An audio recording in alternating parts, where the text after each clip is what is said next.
Hi అందరికీ. అందరెలా ఉన్నారు? నేనైతే చాలా బాగున్నాను. మీరు బావుండాలని మనస్ఫూర్తిగా కోరుకుంటున్నాను. ఇదొచ్చేసి నేను సాటర్‌డే రోజు చేసిన వ్లాగు. మొన్న 2 డేస్ వీడియోస్ అనేవి అప్‌లోడ్ చేయకపోవడం వల్ల వ్లాగ్స్ అనేవి లేట్ అయిపోయినాయి. మళ్ళా మండే, ట్యూస్‌డే 2 డేస్ అయితే నేను మండే రోజు కిచెన్ అనేది సెట్ చేసుకున్నాను. ట్యూస్‌డే రోజు వ్లాగ్ ఏం చేయలేదు. మళ్ళా డైరెక్ట్ మీకు వెడ్నెస్‌డే రోజు వ్లాగ్ వస్తది. ఈరోజు, రేపైతే ఈ కిచెన్‌లో ముగ్గులు వేసిన వీడియోని నేను అప్‌లోడ్ చేస్తాను. అయితే సాటర్‌డే అని చెప్పిన గదా! విషమ్మకి స్కూల్ ఉంటది. కాకపోతే ఏంటి అంటే ఈరోజు టీచర్స్ వర్క్‌షాప్ ఉంది. వాళ్ళకైతే స్కూల్ లేదు. ఓన్లీ టీచర్స్‌కి మాత్రమే స్కూల్ ఉంటే, మా సార్ అయితే మార్నింగ్ స్కూల్‌కెళ్ళిపోయిండు. ఈరోజు తన కోసం అయితే టిఫిన్ ఏం చేయలేదు. ఎందుకంటే వర్క్‌షాప్ ఉన్నప్పుడు స్కూల్లోనే ఫుడ్ అయితే ప్రొవైడ్ చేస్తారు. అందుకే తను తినేం వెళ్ళలేదు. టిఫిన్ కూడా ఏం తీసుకెళ్ళలేదు. మార్నింగ్ అయితే అది ఒకటి సత్తు పౌడర్ ఉంటది. అది కలిపిస్తే అది తాగిండ్రు. తనెళ్ళిన తర్వాత నేనేం చేశానంటే, చాలా లేట్‌గా లేసాను. ఆల్రెడీ నేను లేసేసరికి 7:30 అయిపోయింది. ఇంకా ఒక 10, 20 మినిట్స్ కూర్చున్నా. టైం వచ్చేసి 8:20 అవుతుంది. మా సార్‌కేమో 9:00 తను వెళ్ళాల్సిన టైము. తను వెళ్ళకముందే నేనైతే ఇల్లు మొత్తం ఊడ్చేసి, తర్వాత తను వెళ్ళిన తర్వాత బ్రష్ చేసుకొని, నా కోసం, పిల్లల కోసమయితే పాలు వేడి చేసుకోవడానికైతే కిచెన్‌లోకొచ్చిన. నిన్న కలరేసిన అని చెప్పిన కదా! నిన్న అంటే ఇప్పుడు నేను వీడియోకి వాయిస్ చెప్తున్నాను కాబట్టి, నాకు ఇదేంటి అంటే, నేను ఆ రోజు జరిగిన సంభాషణనే నేను మీతో షేర్ చేసుకోవాలి కాబట్టి, నేను నిన్న అని చెప్తున్నాను. ఫ్రైడే రోజు మొత్తం కలర్స్ ఏసినా గదా! తర్వాత అక్కడ ముగ్గేసినా. మళ్ళా ఇంట్లో వర్క్ గూడా ఏంది అంటే, ఒక 10 నిమిషాలు గూడా ఇట్లా రెస్ట్ తీసుకొని కూర్చున్నట్టు ఏం లేదు. ఏదో ఒకటి చేస్తూ ఉండడం వల్ల కొంచెం చేసింది తక్కువ పనే. కానీ ఊకే చేస్తూ ఉండడం వల్ల మొత్తం అలసిపోయినట్టు అనిపిచ్చింది. ఇంకా పిల్లల్ని చదివించిన తర్వాత నైట్ అందరం అన్నం తిన్నాక ఎడిటింగ్ ఏం చేయలేదు. అలాగే పడుకుండిపోయినా. ఎవరికైనా సరే ఇప్పుడు మనం ఒక రోజు ఒక కొత్త పని జేసినామనుకో, ఆ రోజు నెక్స్ట్ డే ఖచ్చితంగా బాడీ పెయిన్స్ అనేవుంటాయి. మళ్ళా నెక్స్ట్ రోజు వర్క్ జేసినామనుకో, మళ్ళా బాడీ పెయిన్స్ అనేవే ఉండదు. మనకి ఆ పని అలవాటయిపోతది. నాకు గూడా ఫుల్ బాడీ పెయిన్స్. నేను 8:00కి లేషినా అని జెప్పిన గదా! అంటే కిచెన్‌లోకొచ్చి ఫస్ట్ అయితే నా కోసం చాయ్ పెట్టుకున్నా. ఒక హీటర్ మీదనేమో పాలైతే పొయ్యి మీద పెట్టినా. అయితే నేను నిన్న ఏమనుకున్నానంటే, ఎట్లాగో సాటర్‌డే విషమ్మకి, మా సార్‌కి ఇద్దరికీ స్కూల్ ఉంటది కదా! అని చెప్పి అన్నం వండేటప్పుడే కొంచెం ఎక్కువగా వండినా. మార్నింగ్ టిఫిన్ పులిహోర చేద్దాం అని జెప్పి మా సార్ అన్నాడు గదా! నాకు టిఫిన్ ఏమొద్దంటే పులిహోర చేయడానికి వండిన అన్నం అది అట్లనే ఉంటే అదొక గిన్నెలో ఊడ్చేసిన. ఇప్పుడు మేము ముగ్గురమే గాబట్టి కొంచెం అంటే మిగిలిన సల్లన్నం ఉంది గదా! అది వేడవ్వడానికి హాఫ్ గ్లాస్ అన్నం వండి గంజొంపిన తర్వాత అన్నం పైనుంచి పెడితే అది గూడా వేడిగా అయిపోతది. అందరం కలిసి అదే తినొచ్చు అన్నట్టుగా కొన్ని బియ్యమయితే హీటర్ మీద పెట్టేసి, ఇటువైపయితే దొండకాయ ఫ్రై చేస్తున్నా. నేను ఫస్ట్ కొన్ని దొండకాయలు వేయించినా గదా! అది నిన్న నైట్ దొండకాయ ఫ్రై చేద్దాం అనుకున్నా. ఆ ఫ్రైడే రోజు నైటయితే అన్నం వండినంక కరెంటయితే పోయి ఒక 2 అవర్స్ తర్వాత వచ్చింది. కరెంటు పోతే ఇల్లు మొత్తం చీకటే ఉంటది. ఎవ్వరికైనా చీకటే ఉంటది. కాకపోతే ఇక్కడ మాకు వెంటిలేటర్స్ ఏముండవు గదా! అందుకే మస్తు చీకటుంటది. ఇంకా నాకనిపిచ్చింది ఇప్పుడు నేను ఎట్లైనా ఈ దొండకాయ ఫ్రై అయితే చేయలేను అని చెప్పి, నేను ఏం కర్రీ వండను పప్పు చారు చేషినా. అది థర్స్‌డే రోజు అదే యేసుకొనైతే నైట్ తినేషినాము. దొండకాయ ఫ్రై అయితే చేయలేదు. ఇప్పుడైతే ఇంకొన్ని దొండకాయలైతే కట్ చేసి ఫ్రై అయితే చేస్తున్నాను. అయితే నేనెప్పుడైనా సరే అది ఏ కూరలైనా 1 కేజీ వరకు వండుతాను గదా! ఇప్పుడు ఫ్రై అనుకో, మాకిది ఒక్కటే పూట సరిపోతది. మంచిగా తింటే మళ్ళా నైట్ ఏదన్నా వండాల్సొస్తది. అందుకే నేనేం చేశానంటే, మా వరకు సరిపోతది. మా సార్ లేదు గదా! నైట్‌కి గూడా వస్తది. నైట్ మళ్ళీ ఇదే దొండకాయ ఫ్రైలో చపాతీ జేసుకోవచ్చు అన్నట్టుగా అయితే నేను ఇలా ఫ్రై అయితే జేషినా. నైట్ నేను ఫ్రై చేయడం కోసం అవి బిల్లలు బిల్లలుగా కట్ చేశాను గదా! దొండకాయలు. ఇప్పుడు కూడా అలానే కట్ చేసి పొయ్యి మీద అయితే వేసేసి ఒకవైపయితే వంట చేస్తూ గిన్నెలైతే తోమేషినా. నిన్న నేను జెప్పినా గదా! విండోస్‌కి కలరేసి నేను తప్పు చేశానని జెప్పి. నాకేమనిపించిందంటే ఇప్పుడు కిచెన్‌లో మొత్తం ఒక లుక్ ఉన్నప్పుడు విండోస్ దగ్గర చూస్తేనేమో మొత్తం బ్లూ కలర్‌గా కొంచెం అది మేకోవర్ చేసినట్టుగా అనిపియదు. డల్‌గా అనిపిస్తది గదా! అని జెప్పి నేనేం చేసినా ఆ కిచెన్‌లో ఉండే ఆ విండోకి గూడా కలర్‌లేషినా. అక్కడ విండోస్ దగ్గర గ్లాసులుంటాయి. ఆ గ్లాసులకి మాకన్నా ముందు ఉన్నవాళ్ళు కలర్స్ చేయించడం వల్ల అవేంటి అంటే గ్లాసులు ఉన్నట్టే అనిపియవు. బాగా తిక్కుగా ఉంటే వాటికి ఆల్రెడీ ఇంతకు ముందే బ్లూ కలర్ ఉంది. నేనేం చేశానంటే వాటికి గూడా రెడ్ కలర్ ఏసి ఆ గ్లాసుల పైన అంటే ఇప్పుడు ఎట్లైనా నేను కిచెన్‌లో అటు ఇటు తిరుగుతుంటే ఊకే ఆ విండో కనిపిస్తది కదా! దాన్నొక్కదాన్ని డల్‌గా ఉంచడం ఇష్టం లేక కలరేసి ముగ్గులేద్దామని నేనే అనుకున్నా. కానీ విండోకి కలరేయడం వల్ల మొత్తం ఎట్లా అంటే బయట నుంచి సన్‌లైట్ ఒస్తది కదా! అది రిఫ్లెక్ట్ అయ్యి మొత్తం మన ఫేస్ మీద అంటే మనం కూడా రెడ్ కలర్‌లో కనిపిస్తున్నాము. అలా రెడ్ కలర్‌లో కనిపిస్తే నా వీడియోలో మొత్తం రెడ్డే ఉంటది అని చెప్పేసి నేను కలరేసిన తర్వాత రియలైజ్ అయ్యాను. గిన్నెలు తోముతుంటేనే ఏందిరా క్లారిటీ ఇట్లొస్తుంది వీడియోకి అని అబ్జర్వ్ చేస్తే, నేను చేసిన మిస్టేక్ ఇదే అని చెప్పి నాకైతే అర్థమైపోయింది. గిన్నెలు తోమిన, అన్నం అయింది, దొండకాయ ఫ్రై గూడా అయింది. ఇక నేను పిల్లలైతే అన్నం తినేస్తున్నాము. వాళ్ళు ఇంటి దగ్గరనే ఉన్నారు కాబట్టి ఈరోజు కొంచెం పొద్దున్నే తినేసి కిచెన్‌లో పని చేసుకుందాం అని చెప్పి అన్నం అయితే తిన్నాను. మేము పిల్లలు అన్నం తినేటప్పుడు నేనైతే ఒక సినిమా పెట్టినా. ఎప్పుడైనా ఎక్కువ సినిమాలేం చూయించను. కాకపోతే వాళ్ళు అప్పుడప్పుడు ఖాళీగా, బోర్‌గా ఫీల్ అయితున్నప్పుడు ఒక గంట సేపు ఫోను చూసుకోమనైతే ఇస్తాను. లేదు అంటే ఇట్లా మేమందరం అన్నం తింటున్నప్పుడు, వాళ్ళు బోర్‌గా ఫీల్ అయినప్పుడు ఏం చేస్తా అంటే కొన్ని సినిమాలు పెడతా. ఏంటి ఆ సినిమాలంటే ఇప్పుడు 'సాహస బాలుడు విచిత్ర కోతి' ఉంటది గదా! ఆ సినిమా పెడతా. తర్వాత 'అమ్మో బొమ్మ' సినిమా, 'గజేంద్రుడు' తర్వాత ఇంకోటి 'శ్రీదేవి', 'శోభన్ బాబు' యాక్ట్ చేసిన మూవీ ఉంటది గదా! అది దాంట్ల మంకీ పాత్ర ఎక్కువగా ఉంటది. అది. అప్పుడప్పుడు ఇవి సినిమాలైతే పెడతాను. వాటిలో వాళ్ళు ఆ యానిమల్స్ చూసి బాగా ఎంజాయ్ చేస్తారు. అవే సినిమాలైతే నేను వాళ్ళకి పెడుతూ ఉంటాను గానీ, వేరే సినిమాలైతే పెట్టను. ఎప్పుడన్నా ఒకసారి మేము కొత్త సినిమాలు చూస్తే మాతో పాటు విషు చూస్తది. మా కన్నయ్యకి మూవీస్ అయితే అర్థం కావు. విషుకి కూడా అర్థం కావు. కానీ తనకి ఇప్పుడిప్పుడే సినిమా అంటే ఏంటి అనేది తెలుస్తుంది. ఇగ ఇంట్లో డైలీ ఉండే రొటీన్ కంప్లీట్ జేసుకొని, వంట జేసుకొని, పిల్లలతో కలిసి అన్నం తినే వరకు టైం అయితే 12 అయితుంది. ఇగ 12:30కి నేను ఈడ ముగ్గులేయడం అయితే స్టార్ట్ జేసినా. నేను నిన్నటి వీడియోలో ఈడ పైన కలరేసిందయితే నేను చూయించలేదు గదా! నేనేమనుకున్నానంటే ఫస్ట్ ఇక్కడేద్దాం, ఆ తర్వాత అదేద్దాం అంటే ఆల్రెడీ టైం వచ్చేసి 5:30 అయిపోతుంది. మళ్ళీ పిల్లలకి ఈవినింగు మళ్ళీ పాలు పోసి వాళ్ళని చదివించాలి గదా! అని జెప్పి నేను అక్కడికే స్కిప్ చేశాను. అంటే అక్కడికే ఆప్ చేశాను. ఇక మళ్ళా నైట్ పనంతా అయిపోయిన తర్వాత 9:30కి ఊకే కిచెన్‌లో పోయి చూస్తూ ఉన్నా. ఇప్పుడు ఇది నేను కలర్ చేశాననుకో మార్నింగ్ వరకు ఆరిపోతే మళ్ళా నేను ముగ్గులేసుకోవాలి. లేకపోతే ఇదొక్కటి పెండింగ్ ఉంటది అని చెప్పి నైటే ఇక్కడ నేనిప్పుడు ముగ్గేస్తున్నాను కదా! ఆ పైన గూడా కలర్ అయితే వేసిన తర్వాత నెక్స్ట్ రోజు మార్నింగ్ వరకు మంచిగా అంతా అయితే ఆరిపోయింది. ఎక్కడ కూడా ఎలాంటి తడి లేదు. ఇక నేనిక్కడ ముగ్గులేయడం అయితే స్టార్ట్ చేస్తున్నాను గదా! మీ అందరికీ తెలుసు గదా! నాకు కొంచెం తిప్పుడు ముగ్గులంటే చాలా ఇష్టం. నాకు అవి ఎక్కువగానే వచ్చనుకో. వాటి లుక్ అనేవి చాలా మంచిగా ఉంటది. ఫస్ట్ అయితే నేను ఇక్కడ రోజు అలుకు మీద ఏస్తాను గదా! అవి సైడ్ బార్డర్స్ ఉండే ముగ్గులు అదేద్దామని అనుకున్నాను. అయితే మళ్ళీ అనిపించింది అదొక్కటి ఏయడం వల్ల మొత్తం కిచెన్ అనేది ఒకే లుక్‌లో ఉండాలి అని చెప్పేసి నేను అది వేయకుండా మళ్ళా ఇలా ఒకటి సైడ్ బార్డర్‌గా ఉండే ముగ్గయితే వేసేస్తున్నాను. ఫస్ట్ ఏం చేశానంటే పైనుండే గోడకు సరిపడా సైజ్‌గా ఉండాలని చెప్పేసి ముందయితే చాక్ పీస్‌తోని ముగ్గేసిన తర్వాత ఇలా ఇప్పుడైతే కలర్స్‌తోని వేస్తున్నాను. దీంట్లో వైట్ కలర్ ఒకటి లిక్విడ్ కలుపుతారు గదా! అది నేను చాలా తక్కువ మొత్తంలో కలిపాను. ఎందుకంటే ఎక్కువ కలిపితే మనకు చిన్న చిన్నగా అది కారిపోతూ ఉంటది గదా! అలా ఉండకుండా ఉండాలని చెప్పి ఇలా తక్కువగా కలపడం వల్ల నాకు ఈ ముగ్గేయడానికి కొంచెం టైం ఎక్కువనే పట్టింది. ఎందుకు అంటే మనం ఇప్పుడు కలర్‌లో లిక్విడ్ అనేది కలపకపోతే మనకు అది బడదలుగా వస్తూ ఉంటది. నేనేమో ఒక 1% అట్లా కలిపేసిన. అందుకే కొంచెం గీసిన కాడనే మళ్ళీ తిక్కుగా గీయాల్సొస్తుంది. ఇగ అటు ఇటు అయితే చేసి ఈడ పైన మంచిగా ఏసిన. ఈ ముగ్గేస్తుంటేనే చాలా మంచిగా అనిపిచ్చింది. కొత్త లుక్కొస్తుంది నా కిచెన్‌కి అనే ఎక్సైట్‌మెంట్ అయితే నాకుంది గానీ, మా సార్ అన్నారు గదా! "అనవసరంగా ఈ తలకాయ నొప్పి పెట్టుకున్నావు నిన్నటి నుంచి. మళ్ళీ ఇదేయడానికి ఎంత టైం పడతదో, సప్పుడుగా అంటే ఆ వాల్ పేపర్స్ తీసుకొచ్చి మొన్న ఎట్లా అతికిచ్చినావో అట్లా అతికిస్తే అయిపోవు గదా!" అని జెప్పి మా సార్ చెప్పిండు. కాకపోతే ఏంటంటే, నేను 4 ఇయర్స్ నుంచి అటు ఇటు 3 ఇయర్స్ అటు ఇటు ఒకటే లుక్ చూస్తున్నాను వాల్ పేపర్స్. ఎవరికైనా సరే కొంచెం కిచెన్‌లో లేకపోతే ఇంట్లో చిన్న చిన్న మార్పులు చేసుకోవాలని, ఒక ట్రెడిషనల్‌గా చూడాలని అనిపిస్తది గదా!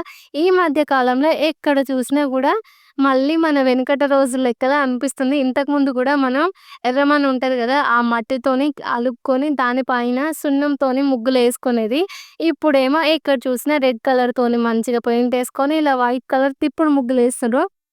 చాలా చుక్కల ముగ్గులుంటాయి గానీ, ఇంతకుముందు మనమేసిన చుక్కల ముగ్గులు ఇప్పుడు ఎవ్వరు ఏస్తలేరు. నాకు కూడా గట్లనే జూసుకోవాలి నా కిచెన్‌ని అని అనిపిచ్చింది. నాకు ఈ అవకాశం మళ్ళా ఎక్కడా దొరకదు. ఎందుకంటే నాకింత మంచి కిచెను మా ఇంట్లో లేదు, అత్తమ్మ వాళ్ళ ఇంట్లో లేదు, అమ్మ వాళ్ళ ఇంట్లో గూడా లేదు. మా అత్తమ్మ వాళ్ళ ఇంట్లో ఉన్న కిచెన్ ఏందంటే చాలా చిన్నగా ఉంటది. ఎప్పుడైనా మీకు నేను చూపిస్తాను. మేముండే ఇంట్లో ఉండే కిచెను. ఒకవేళ నేను అక్కడికి షిఫ్ట్ అయినా గూడా ఆ కిచెన్ ఇంత మంచిగా అయితే నేను దిద్దుకోలేను. ఈ కిచెన్ ఎట్లా అంటే రెక్టాంగిల్‌లో ఉంటది. కాకపోతే తక్కువ స్పేస్ ఉంటది. మంచిగా ఉంటది చూడ్డానికి. ఎట్లా అంటే ఇది ఎల్ షేప్‌లో ఉంటది. కాకపోతే ఎక్కువ స్పేస్ ఉండదు. మళ్ళేందంటే ఇట్లా 2 సెల్ఫ్‌లాగా ఉన్నాయి. తర్వాతొచ్చేసి ఇగ మనము ఇంటి దగ్గర కిచెన్ ఎట్లుంటది గ్యాస్ బండ ఇవన్నీ ఉండి కొంచెం ఎక్కువ సెల్ఫ్‌లు తర్వాత ఆ వాల్ గూడా మంచిగుంటాయి గదా! ఈ క్వార్టర్‌లో గూడా గట్లనే ఉంటది. అందుకే దీన్ని ఇంత మంచిగా సెట్ చేసుకోవస్తుంది నాకైతే. ఇంతకు ముందుకు వాల్ పేపర్స్ ఏసిన. వాల్ పేపర్స్ ఏసి గూడా చాలా రోజులయిపోయింది. ఇంకా కొత్త లుక్ చూడాలనే ఉద్దేశంతోని మళ్ళీ ఇలా అయితే రెడ్ కలర్ ఏసిన. పైన ముగ్గు వేయడం అయిపోయింది. ఇక్కడ గూడా ఇది చిన్నదనమాట. చిన్న బార్డర్ లాగా ఉంటది. అందుకే దీనికి తగ్గట్టు ఇప్పుడు పైన, కింద ఒకటే డిజైన్ ఏస్తే బావుండది అన్నట్టుగా అయితే 2 వేరు వేరుగా అయితే వేసిన. ఇదంతా ఏయడానికి నాకు ఒక గంట సేపు టైం పట్టింది. చూడ్డానికైతే ఇది ఏసిన తర్వాత మంచిగా అనిపిచ్చింది. నేను ముగ్గేసేటప్పుడు ఆ డబ్బలన్నీ అడ్డమొస్తాయని చెప్పేసి నిన్న కలరేసేటప్పుడు అవన్నీ వెనక్కైతే తోసేసాను. ఇప్పుడు ఇక్కడ ఉంది గదా! ఈ రెడ్ కలరు ఇక్కడైతే ఒక ముగ్గేయాలి. నేను సడెన్‌గా బయటికి జూషిన. బయటికి జూస్తే ఒక మంకీ వచ్చి ఆడ కూసుంది. నేనేం చేశానంటే పైన అయిపోయింది గదా! ఇప్పుడు ఈ కింది లేయర్‌లో వెయ్యాలి అన్నట్టుగా మీతో చూపిస్తూ ఈ గోడ వరకొచ్చి చూసేసరికి వెంటనే నేను భయపడ్డా. అక్కడొక మంకీ కూసుంది. అందుకే నేను ఎక్కువగా ఈ విండోస్ అయితే ఓపెన్ చేసి ఉంచను. నేను జస్ట్ మీకు చూపిద్దాము అని కెమెరా ఆన్ చేశాను. అది నా మీదకొచ్చేటట్టుగా చేసింది. నాకైతే అప్పుడు మస్తు భయమైపోయింది. మా పిల్లలేమో బయటి రూమ్‌లో ఆడుకుంటుర్రు. మమ్మీ పైనుంచి కింద పడ్డదా అని చెప్పి మా పిల్లలైతే ఉరికొచ్చి చూసిండ్రు. నేనేం చేశానంటే అప్పటిదాకా సైలెంట్‌గా వీడియో తీస్తున్నాను కదా! అయితే ఒక సెకండ్ అయితుంది ఆ మంకీ నన్ను చూసి అది చూడగానే విండో మీదకి దుంకింది. దుంకగానే నేను గట్టిగా ఒర్రినా. అందుకే పిల్లలు నాకేమైందో అని చెప్పి వెంటనే వచ్చి మమ్మీ, మమ్మీ ఏమైందని చెప్పి విషయమ్మ కన్నయ్య అడిగితే ఆడ కోతొచ్చిందన్న. వచ్చి ఆడ కూర్చొని నన్ను భయపట్టించింది. అంటే మా విషయమ్మ. అందుకే చెప్పినమ్మా నీకు ఆ విండోస్ ఓపెన్ చేయకని. నేను చెప్పినా ఇను, పప్ప చెప్పినా ఇను అని చెప్పి మా విషయం అంటుంది. నేను అప్పుడప్పుడు ఏం చేస్తానంటే లైటింగ్ కోసం అని చెప్పేసి వీడియో క్లారిటీ కోసమని ఒక విండో ఓపెన్ చేస్తాను. అది కొంచెమే ఓపెన్ చేస్తాను. దాంట్లో నుంచి పిల్లొస్తే పాలు తాగుతదని చెప్పి మా సారు అప్పుడప్పుడు ఏం చేశారంటే, "విండో నువ్వు మళ్ళీ క్లోజ్ చేయడం మర్చిపోతావు. ఓపెన్ చేయకు, క్లోజ్ చెయి" అని చెప్పి చెప్తూ ఉంటాడు. అప్పుడప్పుడు తను చెప్పడం వల్ల నేను వీడియో కోసమే గదా! ఏం మర్చిపోను మళ్ళీ క్లోజ్ చేస్తానని చెప్పి నేను తనతో ఇలా చెప్తుంటాను గదా! మా విషయం ఇరిటేట్‌గా ఫీల్ అయిపోయి, "నువ్వు నేను చెప్పినా ఇను, పప్ప చెప్పినా ఇను. ఇప్పుడు చూసినావా కోతి నిన్ను గడుస్తందుకొచ్చింది. బాగయింది" అన్నట్టుగా అయితే మా విషయం అయితే నాకు వార్నింగ్ ఇచ్చిపోయింది. ఎంతైనా సరే ఈ బిడ్డలున్నారే ఎప్పుడు తండ్రి బాటలనే నడుస్తారు. వాళ్ళనే ఎక్కువగా ఇష్టపడతారు. మా విషయమ్మ గూడా అంతే. వాళ్ళ పప్పనేమో ఎక్కువ జేసి జూస్తది. నన్నేమో నువ్వు పప్ప తర్వాతనే అన్నట్టుగా జూస్తది. అందుకే వాళ్ళ పప్ప జెప్పిన మాటలు గుర్తు చేసుకొని నువ్వు ఇకనైనా మా పప్ప మాటలు విను అన్నట్టుగా అయితే నాకు తను వార్నింగ్ ఇచ్చింది. ఇక ఇక్కడైతే నేను ముగ్గేసేస్తున్నాను. ఇక్కడ గూడా సైడ్ బార్డర్ ఏస్తాను గదా! నిన్న అక్కడ ఒకటి సెల్ఫ్‌కేసాను గదా! అదే అయితే వేసేస్తున్నాను. ఇంకా కిచెన్‌లో మొత్తం ఇదే వేద్దాం అన్నట్టుగా అయితే వేస్తున్నాను. ఫస్ట్ ఏం చేసినా అంటే ఇప్పుడు ఈ పైన 2 బార్డర్స్ అయితే వేశాను గదా! అవి అంతే సైజ్ ఒకే సైజ్‌లో నేను కవర్ చేయాలి గాబట్టి నేను జస్ట్ వాటితోని వేసేసాను చాక్ పీస్‌తోని. ఇక్కడేందంటే ఇప్పుడు ఇది ఒక లైన్ లాగా రావాలి. మళ్ళీ కొంచెం కిందికి, పైకి అయినా గూడా అస్సలు బాగుండదు చూడడానికని జెప్పి ఫస్ట్ అయితే నా దగ్గర ఒక 30 సెంటీమీటర్స్ ఉండే చిన్న స్కేల్ ఉంది. దాంతోని ఒక మార్జిన్ లాగా ఇట్లా లైన్ కొట్టుకుంటూ వచ్చేసరికి 20 నిమిషాల టైం పట్టింది. పెద్ద స్కేల్ అసలు టైంకి దొరకనే దొరకలేదు. అది ఏడ పెట్టిండ్రో ఏమో! అప్పుడు నాకొచ్చిన చిరాకు అంతా ఇంతా కాదు. నేనేమో తొందరగా పని అయిపోగొట్టుకోవాలి. మళ్ళా మా సార్ వచ్చిండనుకో ఈరోజు తనకి 4:30 వరకు స్కూల్ ఉంటది. అప్పటి వరకు కొంచెం పనైనా అయిపోతే రిలాక్స్‌గా ఉండొచ్చు. మళ్ళా తనొచ్చిండనుకో ఏదో ఒక పని జెప్తాడు. ఇగ 24 అవర్స్ ఇదే జేస్తున్నావా? పిల్లల్ని గాలికి వదిలేసినవా? అని జెప్పేసి ఒక మాట అంటారు అనే భయంతోనే ఇదంతా ఫాస్ట్‌గా కంప్లీట్ జేసుకోవాలనైతే నేననుకుంటే టైంకయితే ఆ స్కేల్ దొరకలేదు. ఇక చిన్న స్కేల్‌తోనే మంచిగా మార్జిన్ గొట్టుకొని మళ్ళీ చాక్ పీస్‌తోనైతే ముగ్గేసుకున్నాను. ఇక్కడ వైర్లుంటాయి గదా! ఈ వైర్ల మీద గూడా నిన్న నేను రెడ్ కలర్ అయితే వేసిన. మా ఇంట్లో కిచెన్‌లో 2 ఉంటాయి. హీటర్స్ ఉంటాయి కాబట్టి వైర్లుంటాయి. తర్వాత ఎక్కడ గూడా ఎక్కువ వైర్‌లేముండవు. కాకపోతే బెడ్‌రూమ్‌లో ఉండే స్విచ్ బోర్డ్ ఉంటది గదా! అది నేను ఎప్పుడైతే నేనక్కడ వర్క్ చేసుకుంటానో అప్పుడే ఛార్జింగ్ పెడతాను. ఆ తర్వాత నేను దాన్ని తీసి టేబుల్ మీద బెడతాను. చాలామందయితే సిస్టర్స్ నాకు జాగ్రత్తగా జెప్తున్నారు. "మీ ఇంట్లో స్విచ్ బోర్డ్‌లు ఎక్కువగా ఉన్నాయి. పిల్లలు జాగ్రత్త. వాటినక్కడ పెట్టకు" అని జెప్పి నేను బెడ్‌రూమ్‌లో ఉన్న స్విచ్ బోర్డ్‌ని మారుస్తూ ఉంటాను. అందుకే నేను వీడియోలో కొన్నిసార్లు చూపించినప్పుడు పిల్లలు లేనప్పుడే ఆ స్విచ్ బోర్డ్ అక్కడుంటది. పిల్లలొచ్చిన తర్వాత నేను తీసేస్తాను. మీ అందరికీ చాలా థాంక్ యూ. స్పెషల్‌గా కేర్ తీసుకొని మరీ మంచి మంచి మాటలైతే చెప్తుండ్రు. అందుకే మీ అందరి ప్రేమకి ఏమిచ్చినా గూడా రుణం తీర్చుకోలేనిది. అట్లా అనిపిస్తది కొన్నిసార్ల మీ కామెంట్స్ అయితే చూస్తూ ఉంటే. ఇక్కడైతే నేను ఈ బార్డర్ అయితే వేసిన. అయితే పైన కొంచెం నాకు డల్‌గా అనిపిచ్చింది. ఆడ కొంచెం ఖాళీగా అనిపిచ్చిందని జెప్పి ఈడ గూడా ఒక చిన్న ముగ్గులాగా అయితే వేసిన. ఈ ముగ్గు వేసిన తర్వాత ఇప్పుడు కిచెన్ లుక్ అయితే కొంచెం ఇలా ఉంది. మరి మీకెలా అనిపిచ్చిందో గూడా కామెంట్ చేసి చెప్పండి. ఏం చేసినా అంటే ఇక్కడ గూడా కొన్ని పెద్ద పెద్ద ముగ్గులెయ్యాలి. బార్డర్‌లాగా ఏస్తే మంచిగుంటది. మొత్తం అంతా కలిసిపోయి మన ఒక బుక్కులో గనక మార్జిన్‌లు జేస్తే ఎట్లుంటది లైన్స్ లైన్స్ అట్లుంటదని జెప్పేసి ఈడైతే కొంచెం తిప్పుడు ముగ్గులైతే వేసిన. కొన్నిటి దగ్గరనేమో 9 చుక్కలు వేసిన. కొన్నిటి దగ్గరనేమో 7 చుక్కల ముగ్గులైతే వేసిన. నేను పైనేసిన ముగ్గులున్నాయి గదా! అవన్నీ సడెన్‌గా తోసినట్టుగా వేసినా గానీ, ఇప్పుడు ఈడేసే ముగ్గులకైతే ఎంతగా అంటే ఎంతగా ఆలోచించానో, ఏం ముగ్గు వెయ్యాలి? ఏ ముగ్గు వెయ్యాలి? ఏదేస్తే లుక్కుంటది అని చెప్పి ఒకటే ఆలోచించి ఫైనల్‌గా కొన్ని చిన్న చిన్న ముగ్గులైతే సెలెక్ట్ చేసుకున్నాను. మళ్ళీ పెద్ద ముగ్గులు వేయడం వల్ల అవేంటి అంటే పెద్ద పెద్ద స్పేస్ తీసుకుంటాయి. మళ్ళా అన్నీ దగ్గరికి కుచ్చినట్టుగా వస్తాయి అని చెప్పేసి 9 చుక్కలు, 7 చుక్కల ముగ్గులైతే సెలెక్ట్ చేసుకున్నాను. వాటిని గూడా ముందుగా అయితే నేను చాక్ పీస్‌తోనే వేసి, ఆ తర్వాత ఇలా కలర్‌తోనే వేస్తున్నాను. ఇప్పుడు నేను వేసే ముగ్గు ఉంది గదా! వాటిని ఏ బ్రష్‌తో ఏస్తున్నానంటే దాని నంబర్ అయితే నాకు తెలవదు. కొన్ని నంబర్స్ ఉంటాయి గదా! ఇది నేను ఒకరోజు అప్పుడు కడప మీద ముగ్గులేయడానికి నేను తీసుకున్నాను. ఇప్పుడు గూడా అదే బ్రష్‌ని యూజ్ చేస్తున్నాను గానీ, ఈ బ్రష్ కొంచెం సన్నగా అంటే సన్నగా వస్తది. కొంచెం పెద్దగా అంటే మనం ఎక్కువ కలర్‌లో ముంచి ఇలా తీస్తూ ఉంటే కొంచెం పెద్ద లైన్‌గా వస్తది. నేనేమనుకున్నానంటే ఇప్పుడు చిన్న లైన్స్‌గా వేసామనుకో అస్సలు కనిపియదు. కొంచెం లైన్ అనేది పెద్దగా ఉండాలి అని చెప్పేసి కొంచెం పెద్దగా అయితే గీసి వేస్తున్నాను ముగ్గయితే. బోర్ కొడుతుంది. ఒక 2, 3 అవర్స్ నుంచి ఇందులోనే పనవుతుందని జెప్పేసి హెడ్‌సెట్ అయితే పెట్టుకున్నా. పాటలైతే వినుకుంటూ ఈ పనైతే జేసుకుంటున్నా. ఈరోజు పిల్లలు నన్ను కొంచెం గూడా డిస్టర్బ్ చేయలేదు. ఇంకా ఇక్కడ మా తెలుగక్క వాళ్ళ పిల్లలున్నారు గదా! వాళ్ళు గూడా వచ్చిండ్రు. వాళ్ళు నలుగురు కలిసి మంచిగా అయితే ఆడుకుంటున్నారు. నేనేమో కిచెన్‌లో వర్క్ జేసుకుంటున్నా. మా సారేమో ఈవినింగు 4:30కి వస్తారు గదా! అప్పటి వరకు ఇంక నన్ను ఎవ్వరు అంటోళ్ళే ఉండరు. అంటే అప్పటి వరకు నాకు ఏం పని జెప్తోళ్ళుండరు. అంతే పనైతే కంప్లీట్ జేసుకోవచ్చు అనే ఉద్దేశంతోనే ఈ మాట జెప్పిన. ఈడ గూడా అంతే 7 చుక్కల ముగ్గయితే వేసేస్తున్నాను. ప్రతి ఒక్కరికుంటది. వాళ్ళ ఇంట్లో వాళ్ళ ఇల్లుని నీట్‌గా పెట్టుకోవాలని. అది కొందరికి సాధ్యమైతది. కొందరికి సాధ్యం అవ్వదు. నేననుకున్నాను ఇదంతా నేను చేయగలుగుతానా? లేకపోతే చేసినా గూడా చూడ్డానికి మంచిగుంటదా? నాకేమో అంతంత మాత్రమే వచ్చు. ఒక లుక్ అనేది క్రియేట్ చేసుకోవాలంటే చాలా కష్టము. నా వల్ల కాదేమో అని అనుకున్నాను. కానీ ఇప్పుడు ఈ మధ్య కాలంలో ఇన్‌స్టాగ్రామ్‌లో ఎక్కడ షార్ట్స్ జూషినా గూడా మంచిగా విలేజ్ బ్యాక్‌గ్రౌండ్‌తోనే ఉంటున్నాయి గదా! వాళ్ళందరికీ సాధ్యమైనప్పుడు నాకెందుకు కాదు అనే ఒక చిన్న ఆలోచనతోనే రెడ్ కలర్ తీసుకొని మొత్తం కిచెన్‌లో పెయింటేసి ఇలా ముగ్గులైతే వేస్తున్నాను. నాకు కూడా కొన్ని సార్లు అనిపిస్తుంది. ఎంత ముగ్గేసినా గూడా ఇవి 1, 2 రోజుల వరకే. ఆ తర్వాత మనం వాడే వాడకాన్ని బట్టి ఆ ముగ్గుల లేయర్స్ అనేవి పోవడము, తర్వాత నిన్న నేను ఒక్కరోజు హీటర్ పక్కన పెట్టి ఆడ కుక్ చేసినంక ఆడ బ్లాక్‌గా అయిపోయింది. ఆ తర్వాత గిన్నెలు తోమే దగ్గర ఊకే సబ్బు పడుతూ ఉంటది. లేయర్ అనేది పోతూ ఉంటది. దీనివల్ల ఈ ముగ్గనేది ఎక్కువ రోజులు ఉండదు. కాకపోతే ఒక 2, 3 మంత్స్ అయితే ఉంటది గదా! ఆ తర్వాత మళ్ళీ దీన్నే మనం రీక్రియేట్ చేస్తూ పెయింటింగ్ ఏసుకోవడమో, లేకపోతే మళ్ళీ ముగ్గులేసుకోవడమో చేస్తూ ఉండాలి.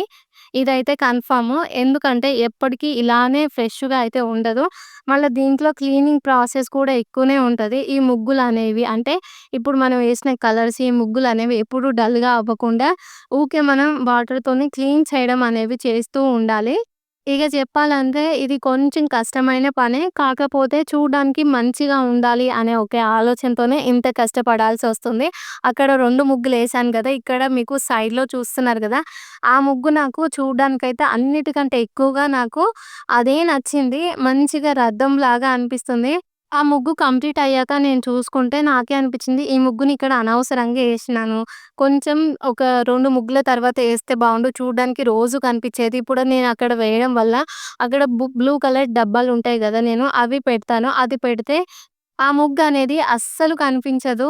మంచిగా కవర్ అయిపోతది. నాకేమో అదే ముగ్గు నచ్చింది. ఈరోజు వేసిన ఈ 4 ముగ్గుల కన్నా ఇక్కడ గూడా ఒకటి 9 చుక్కల ముగ్గయితే వేసేస్తున్నాను. ఇప్పుడైతే మొత్తం 5 ముగ్గులేసినా గదా! ఈ 5 ముగ్గులలో మీకు ఎక్కువగా నచ్చింది ఏ ముగ్గో గూడా కామెంట్ చేసి చెప్పండి. ఈ ముగ్గులు వేస్తూ ఏం మాట్లాడాలి అని చెప్పి ఈ వీడియోకి వాయిస్ చెప్పే ముందు ఒక 20 మినిట్స్ వరకి నేను ఆలోచించాను. అంటే వీడియో మొత్తం ముగ్గుల గురించే గదా! ఈ ముగ్గులు ఎట్లేసినా ఏంది గివే జెప్పాలా 20 నిమిషాలని జెప్పి నాకైతే అనిపిచ్చింది. కానీ అటో ఇటో మంచిగానే మాట్లాడినా అని జెప్పి నేనైతే అనుకుంటున్నాను. మరి మీకెట్లా అనిపిచ్చిందో గూడా జెప్పాలే. ఇగ ఈ ముగ్గులు వేసేసరికి సాయంత్రం అయితే 6 అయిపోయింది. మా సార్ 4:30కి వచ్చిండని జెప్పినాను. తను రాగానే ఒక 1 అవర్ అయితే రెస్ట్ తీసుకుండు. తనొచ్చిన తర్వాత నేనిప్పుడు ఏస్తున్న ముగ్గు, తర్వాత నా పక్కనున్న ఈ 2 ముగ్గులైతే వేశాను. తర్వాత ఇగ మళ్ళీ ఎప్పటిలాగే నైట్ రొటీన్ అయితే కంటిన్యూ అయింది. కాకపోతే నేను ఈ ముగ్గులేసే వరకే చాలా అలసిపోయా అని చెప్పి ఇక్కడికే స్టాప్ చేశాను. మళ్ళీ 6 అయిపోయింది గదా! వంట జేయాలే, పిల్లల్ని చదివించాలే, వాళ్ళ కోసం స్నాక్స్ చేయాలి. పొద్దున్నుంచి పిల్లలు బాగా ఆడుకొనున్నారు. వాళ్ళకైతే స్నానం చేయించాలని చెప్పి ఇక్కడి వరకే వీడియో అయితే క్లోజ్ చేసేసాను. ముగ్గులు కూడా అయిపోగొట్టాను.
ఇక అటో ఇటో ఈ వీడియో మీకు మొత్తం చూపియాలని చెప్పేసి ఇక ఇంతవరకు మ్యూజిక్‌తో అయితే నడిపించిన. ఈ వీడియో కూడా ఈడికే ఎండ్ చేస్తున్నాను. ముగ్గులు కూడా ఇక్కడికే అయిపోయినాయి. మిగతా కొంచెం గిన్నెలు తోమే దగ్గర ఎయ్యాలి. అది రేపటి వీడియోలో అయితే మీకు చూపిస్తాను. మరి మీకు ఈ వీడియో నచ్చితే లైక్ చేసి మన ఛానల్‌ని సబ్స్క్రైబ్ చేయండి. అండ్ అలాగే నేను వేసిన ముగ్గులు ఎలా ఉన్నాయో కూడా కామెంట్ చేసి చెప్పండి. ఓకే ఫ్రెండ్స్, బాయ్ మరి. Good night.